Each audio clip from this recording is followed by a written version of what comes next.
Welcome to Instant Reactions for Week 2 of the 2022 CFL season. Going to be talking about the BC Lions and Edmonton Elks game that is still going on as I speak right now. There's about 2 minutes left in the fourth quarter, and I specifically want to talk about the Edmonton Elks in this one.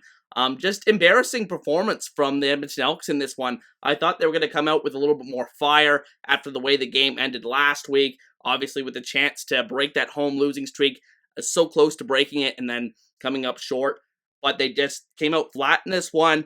Offense was kind of pathetic yet again. I mean, you just take out that 102-yard touchdown reception from Eugene Lewis in the first week of the season, and they just haven't really done anything offensively in 2 games. And obviously a lot of this falls on the quarterback position. Taylor Cornelius just has not looked the part of a starting caliber quarterback in the CFL, really since he's taken hold of the starting job in Edmonton, but really in these last 2 games, just not what you want out of your starting quarterback at the CFL level.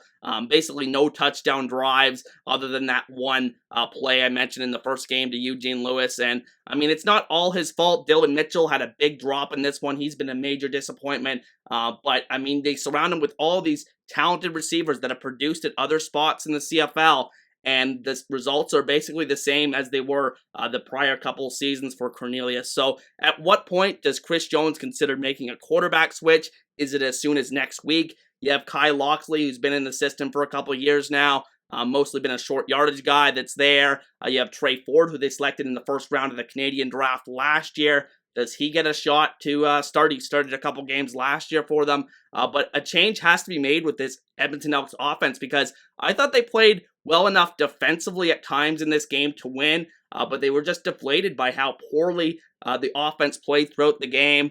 And another thing I wanted to bring up about the Elks is the kicking situation. They have a chance a couple of times early in this game to take the lead with about a 51-yard field goal that most teams in the league would attempt. But because they're going with a 36-year-old global kicker that has not really kicked big-time field goals in the CFL before, that's why they haven't trotted out the field goal kicker in those situations and left points off the table. Both situations, they decided to punt.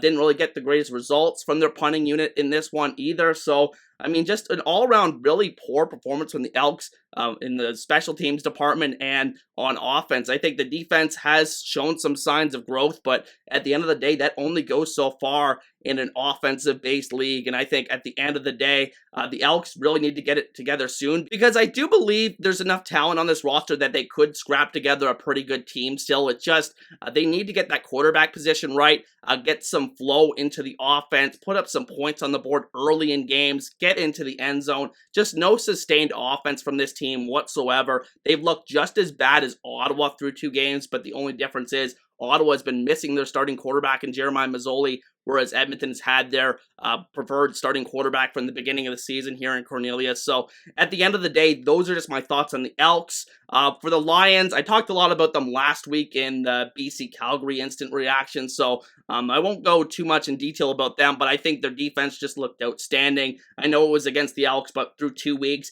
they really shut down Calgary last week, and then the Edmonton, they really shut down completely in week 2. So I think they really have a good chance of being the best defense in the CFL. I've said that for a while in a lot of my videos, so I'm really happy with their performance. I didn't think they played very well offensively, but obviously they didn't have to with how Edmonton was playing on the other side of the ball. So I think they need to improve a little bit better in terms of their offense going forward, a little bit more rhythm in terms of finding those receivers. They need to get a couple of guys back healthy. Lucky Whitehead was my player to watch for this game for BC, but he didn't end up playing. And then Keon Hatchers missed the first couple of games of the season. So those are 2 key guys in the receiving core that they're missing. But at the end of the day, I think that BC has the opportunity to have a really good team this year. You've seen it through the first couple of weeks, and if they can just get that offense to play as well as the defense is playing right now, they're going to be a scary unit. But those are just a few of my instant reactions from the game between Edmonton and BC from week 2 of the 2023 CFL season. Be sure to catch my recap show with the Markcast on Mondays at 12 p.m. Eastern